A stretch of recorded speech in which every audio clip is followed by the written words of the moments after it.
ಸ್ವಂತ ಸಂಬಳವನ್ನೇ ಕಡಿಮೆ ಮಾಡಿಸಿಕೊಂಡ ನಾಯಕನನ್ನು ನೀವು ಎಲ್ಲಾದರೂ ನೋಡಿದ್ದೀರಾ?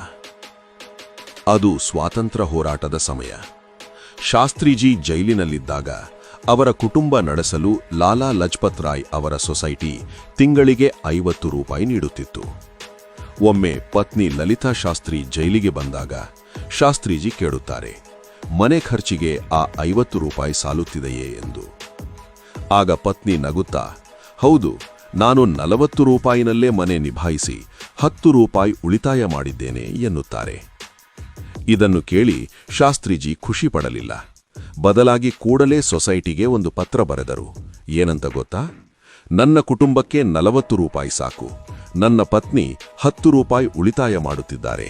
ಹಾಗಾಗಿ ಇಂದೇ ನನ್ನ ಭತ್ಯೆಯನ್ನು 10 ರೂಪಾಯಿ ಕಡಿಮೆ ಮಾಡಿ ಅದನ್ನು ಬಡವರಿಗೆ ನೀಡಿ ಎಂದು. ತಮಗಾದ ಲಾಭವನ್ನು ಸಮಾಜಕ್ಕೆ ಕೊಟ್ಟ ಮಹಾತ್ಮ ಇವರು. ಇಂತಹ ಪ್ರಾಮಾಣಿಕತೆಗೆ ಇಂದಿನ ಕಾಲದಲ್ಲಿ ಬೆಲೆ ಇದೆಯೇ? ನಿಮ್ಮ ಅಭಿಪ್ರಾಯವನ್ನು ಕಮೆಂಟ್ ಮಾಡಿ.